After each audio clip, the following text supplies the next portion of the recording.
بسم اللہ الرحمن الرحیم۔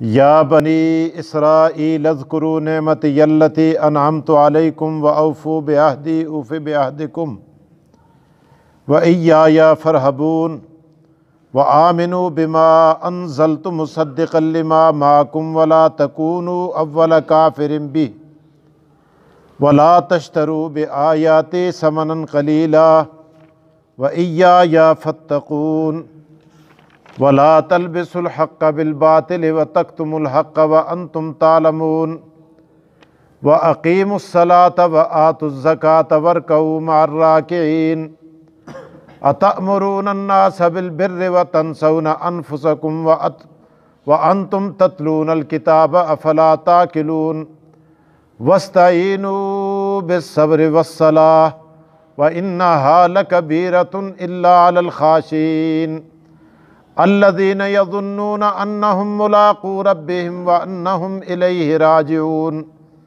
صدق اللہ العظیم وصدق رسولہ النبی الکریم ونحن علی ذلک لمن الشاہدین والشاکرین والحمد للہ رب العالمین۔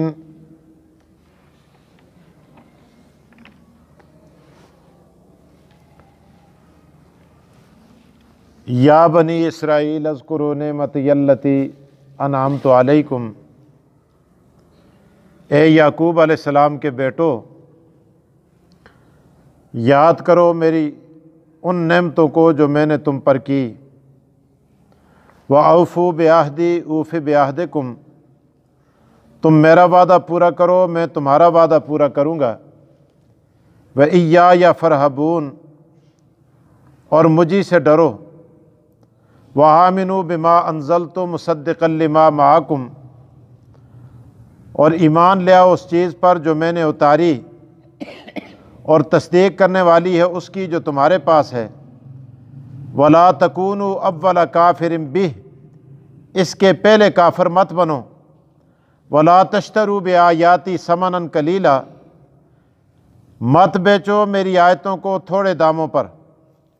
وَإِيَّايَ فَاتَّقُونَ، اور مجھی سے تقوی اختیار کرو۔ وَلَا تَلْبِسُوا الْحَقَّ بِالْبَاطِلِ، مت ملاؤ حق کے ساتھ باطل کو۔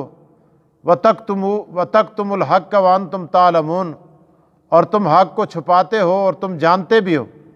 وَأَقِیمُوا الصَّلَاةَ، اور نماز قائم کرو۔ وَآتُوا الزَّکَاةَ، اور زکوٰۃ دو۔ وَارْکَعُوا مَعَ الرَّاکِعِینَ، اور جھکنے والوں کے ساتھ جھکو، یعنی باجماعت نماز پڑھو۔ أَتَأْمُرُونَ النَّاسَ بِالْبِرِّ، کیا تم لوگوں کو نیکی کا حکم دیتے ہو؟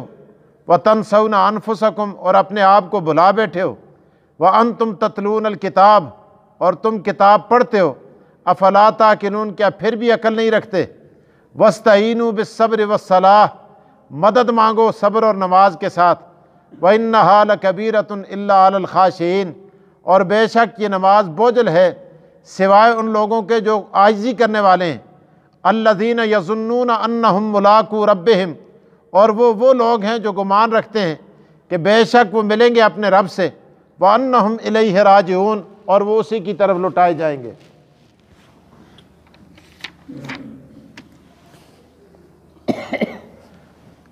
قرآن کریم کی آیات مبارکہ اور ان کا ترجمہ اللہ تعالیٰ نے سننے کی توفیق نصیب فرمائی ہے۔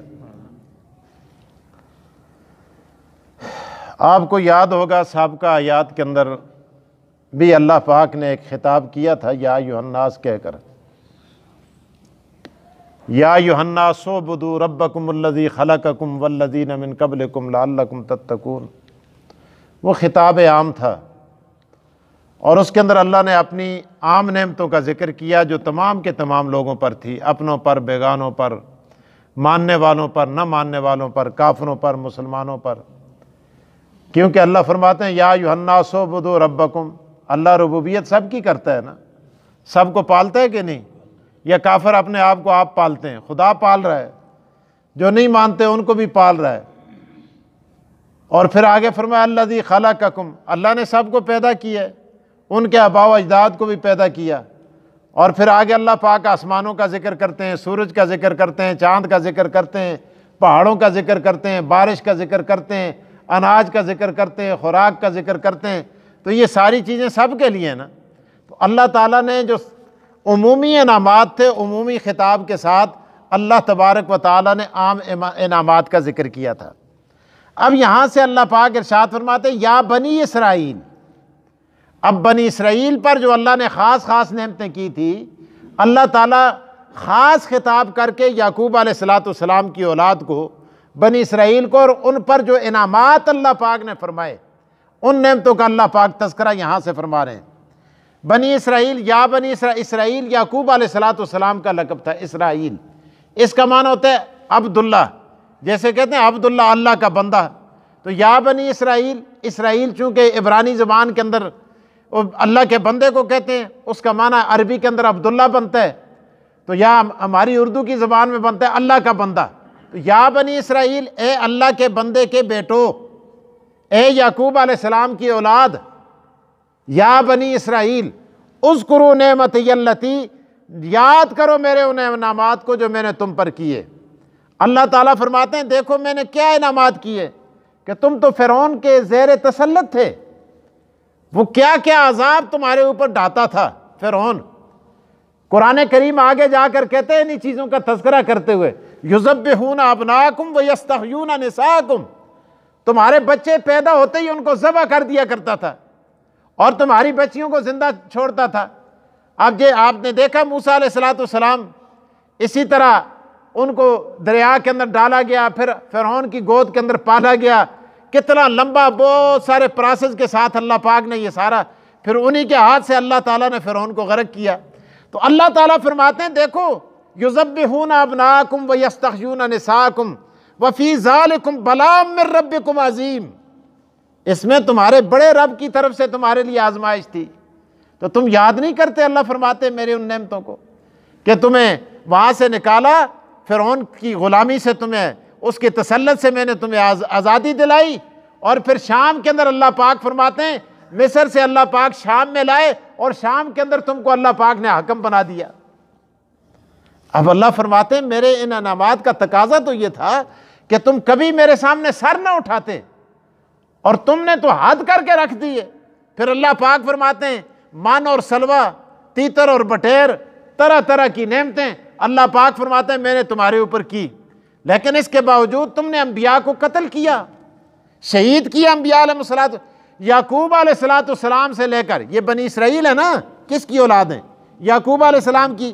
یعقوب علیہ السلام سے لے کر عیسیٰ علیہ السلام تک 4000 انبیاء آئے بنی اسرائیل میں۔ کتنے آئے؟ 4000 انبیاء آئے، اور انہوں نے بے شمار انبیاء کو شہید کیا۔ بعض ان کے مشیر تھے، بعض ان کے اصحاب تھے، بعض ان کے وزیر تھے، تو انہوں نے بے تحاشا انبیاء علیہ السلام کو شہید کیا۔ تو اللہ تعالیٰ ارشاد فرماتے ہیں دیکھو یا بنی اسرائیل، اے اولاد یعقوب، اذکروا نعمتی اللتی، یاد کرو میری ان نعمتوں کو جو میں نے تم پر کی۔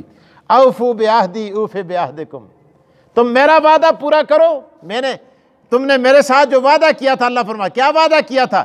اللہ تعالیٰ فرماتے ہیں تم ہو، تمہارے نبیوں نے وعدہ کیا تھا کہ جب نبی آخر الزمان آئیں گے، آقا دو جہاں آئیں گے، آمنہ کے لال آئیں گے، عبداللہ کے در یتیم آئیں گے، مکہ کے اندر تشریف لائیں گے، فلاں خاندان میں آئیں گے، تمہاری کتابوں میں ساری نشانیاں لکھی ہوئی موجود ہیں۔ اور ظالموں جب وہ تشریف لائے، تم نے بھی وعدہ کیا، تمہارے پیشواؤں نے وعدہ کیا، تمہارے بڑے بڑے پروت جو تمہارے مولوی تھے انہوں نے میرے ساتھ وعدہ کیا کہ ہم ایمان لائیں گے۔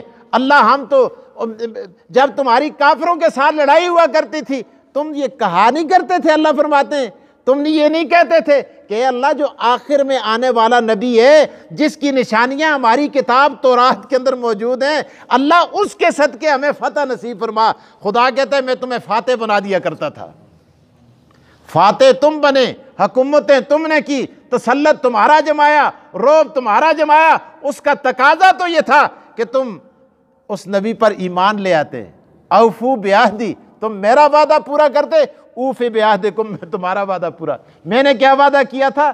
اللہ تعالیٰ فرماتے ہیں میں نے تمہارے ساتھ یہ وعدہ کیا تھا کہ پہلے تمہارے لیے احکامات بڑے مشکل تھے، اگر تمہارا کپڑا نجاست سے آلودہ ہو جاتا تو جب تک کاٹ نہیں دیتے تھے کپڑا پاک نہیں ہوتا تھا۔ تو میرا وعدہ یہ تھا کہ اس نبی پر ایمان لاؤ، دھونے کے ساتھ بھی کپڑا پاک ہو جائے گا۔ بغیر مسجد کے نماز نہیں ہوتی تھی، جب حضور تشریف لائے تو ساری روئے زمین کو مسجد قرار دے دیا۔ اسی طرح اگر کوئی آدمی گناہ کر کے آتا تھا، اللہ فرماتے ہیں میں نے ایسی ستاری کی چادر کھینچ دی اپنے حبیب کے صدقے۔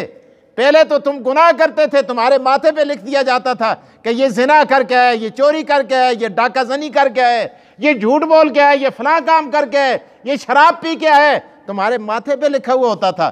اللہ فرماتے ہیں اس نبی کے صدقے میں نے جو وعدے کیے تھے میں نے پورے کر دیے۔ میں نے یہ کہا تھا عذاب نہیں آئے گا، فلاں نہیں ہوگا، فلاں چیز نہیں، وہ سارے کام میں نے پورے کر دیے۔ اوفو بعہدی اوف بعہدکم، اور ظالموں تم بھی تو میرے ساتھ کیا گیا وعدہ پورا کرو۔ آگے فرمایا بھائی یا فرحبون، مجھ سے ڈرو۔ اللہ فرماتے ہیں مجھ سے ڈرو۔ آگے فرمایا وآمنو، اور ایمان لے آؤ، بما انزلت مصدقا لما معکم۔ اللہ تعالیٰ فرماتے ہیں ایمان لاؤ اس چیز پر جو میں نے اتاری، میں نے نازل کی۔ کون سی چیز؟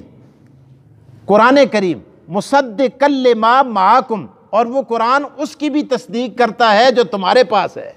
جو تمہاری کتابیں ہیں ان کا تذکرہ قرآن کریم کے اندر موجود ہے، اس قرآن پر کیوں نہیں ایمان لاتے؟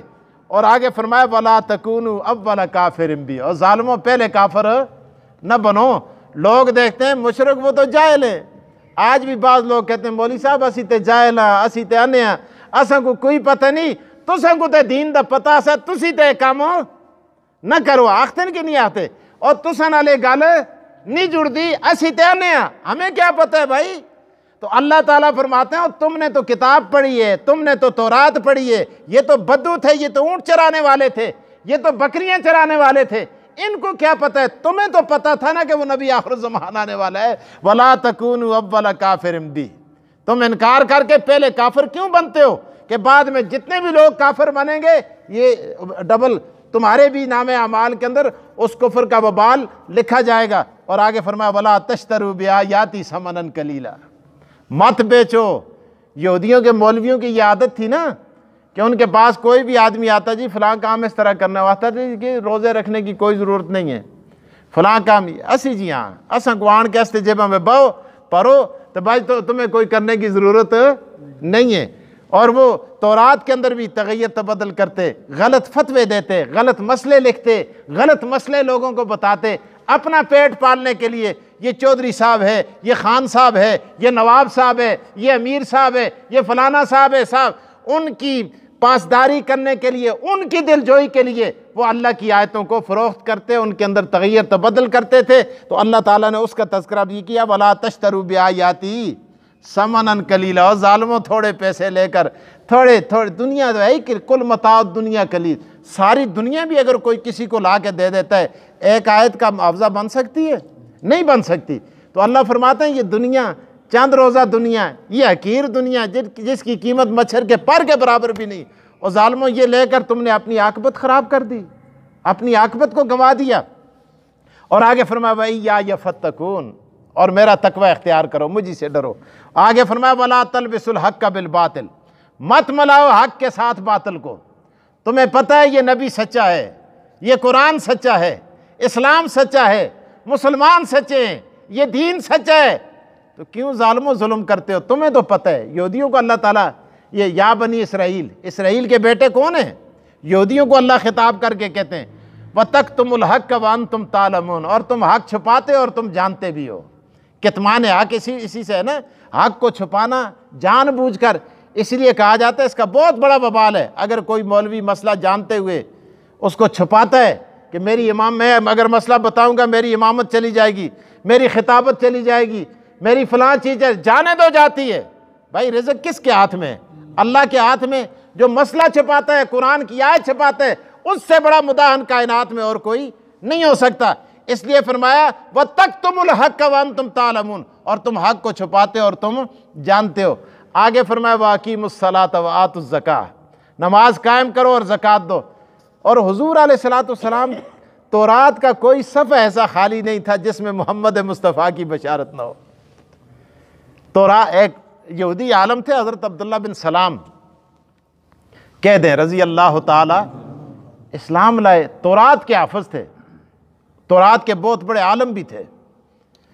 انہوں نے حضور علیہ الصلوۃ والسلام کے پاس تشریف لائے، ایک تجویز دی نبی اکرم صلی اللہ علیہ وسلم کو، حدیث میں آتا ہے، عرض کیا آقا آپ یہ فلاں یہودی فلاں یہودی فلاں یہودی بڑے بڑے بے ایمانوں کے نام لیے، ان کو بلائیں، یہ جو تورات کے چیمپئن بنے بیٹھے ہیں، اور مجھے آپ پردے کے پیچھے چھپا دیں، یہ دیکھیں یہ فلاں فلاں فلاں فلاں جگہ، ان سے کہو یہ صفحے پڑھیں آ کے آپ کے سامنے، جہاں جہاں آپ کی بشارتیں اور آپ کا نام لکھا ہوا ہے، چونکہ تورات تو اس زبان میں تھی نا، تو میں چھپ جاؤں گا، جہاں یہ غلطی کریں گے میں سامنے آ جاؤں گا، میں ان کو بتا دوں گا۔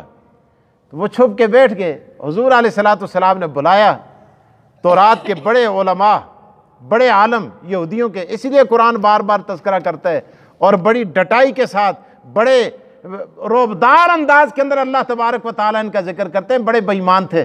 تو حضور علیہ الصلوۃ والسلام نے بلا کے بٹھایا، جب تورات شروع کی حضور نے فرمایا پڑھو نا فلاں مقام سے، پڑھا، جب حضور کا نام آیا تو آہستہ ہو گئے، پھر آگے چلے، حضور علیہ السلام نے جگہ ذہن میں رکھی، پھر آگے چلے، پھر حضور کا نام آیا، پھر چھوڑ کے آگے نکل گئے، پھر حضور کا نام آیا، پھر چھوڑ کے آگے نکل گئے، پھر حضور کے متعلق بشارت آئی، پھر چھوڑ کے، اتنے میں عبداللہ بن سلام آگے، نے فرمایا کیسے بے ایمانو اور لعنتیو ذلیلو، آقا دو جہاں کے سامنے بیٹھ کر، اور جو کتاب تمہارے پیغمبر پر نازل ہوئی اس کے اندر حضور کی ساری بشارتیں اور نام لکھے ہوئے، اور تم چھپا رہے، تم سے بڑا ظالم اور کون ہو سکتا ہے؟ تو اللہ تعالیٰ نے اسی کا تذکرہ کیا، وَتَكْتُمُ الْحَقَّ وَأَنْتُمْ تَعْلَمُونَ، اور تم حق چھپاتے اور تم جانتے بھی ہو، وَأَقِيمُوا الصَّلَاةَ وَآتُوا الزَّكَاةَ، نماز قائم کرو اور زکوٰۃ دو، وَارْكَعُوا مَعَ الرَّاكِعِينَ، رکوع کرنے والوں کے ساتھ رکوع کرو۔ یہودیوں کی نماز کے اندر رکوع نہیں تھا، نماز پڑھتے تھے وہ اپنے انداز کے اندر، لیکن یہ اسلام کو اللہ تبارک و تعالیٰ نے دو چیزیں بڑی ممتاز عطا کی، ایک جماعت اور ایک رکوع۔ ایک فرمایا جماعت کے ساتھ نماز پڑھو، اور دوسرا رکوع کرنے والوں کے ساتھ، جب رکوع ساتھ مل کے جب رکوع کیا جائے گا تو ظاہر جماعت انسان کو ملے گی، تو اس لیے فرمایا وَارْكَعُوا مَعَ الرَّاكِعِينَ۔ بعض ائمہ اسی آیت سے استدلال کر کے فرماتے ہیں وَارْكَعُوا یہ امر کا صیغہ ہے، الامر للوجوب، لہٰذا انہوں نے کہا جماعت کے ساتھ نماز پڑھنا فرض ہے، بغیر جماعت کے نماز ہوتی نہیں۔ آج بھی دیکھیں عرب کے اندر، وہاں اگر کسی آدمی کی نماز رہ جائے، جو لوگ سعودی عربیہ یا عرب ممالک کے اندر رہ کے آئے، وہ سڑک پہ کھڑے ہو کے دوسرے آدمی کا انتظار کرتے ہیں، یا ایک آدمی آگے کھڑا ہو جاتا ہے اور اس کے پیچھے آگے دوسرا کھڑا ہو جاتا ہے، وہ امام بن کے کھڑا ہوتا ہے، دوسرا اس کے ساتھ مل جاتا ہے۔ تو لیکن ہمارے امام صاحب کے نزدیک جماعت کے بغیر بھی نماز ہو جاتی ہے، لیکن جماعت ترک کرنے کی عادت بنانا یہ گناہ کبیرہ ہے، بہت بڑا گناہ ہے۔ کیوں؟ آقا دو جہاں محمد رسول اللہ صلی اللہ علیہ وسلم نے ارشاد فرمایا، جو لوگ جماعت کے ساتھ نماز نہیں پڑھتے، گھروں میں نماز پڑھتے ہیں، اگر مجھے بچوں کا، عورتوں کا، بوڑھوں کا، معذوروں کا ڈر نہ ہوتا، میرا جی یہ چاہتا ہے کہ میں ان کے گھروں کو آگ لگا کے رکھ دوں۔ مسجد کی طرف اگر کوئی آ سکتا ہے تو ضرور آئے، تو اس لیے فرمایا وَارْكَعُوا مَعَ الرَّاكِعِينَ۔ اور آگے فرمایا، پھر قرآن کریم کا لہجہ جلالی ہو گیا، فرمایا اَتَأْمُرُونَ النَّاسَ بِالْبِرِّ، لوگوں کو نیکی کا حکم کرتے ہو، یہودی عالم ہے، اور فرمایا وَتَنْسَوْنَ أَنفُسَكُمْ، خود کیا کرتے ہو؟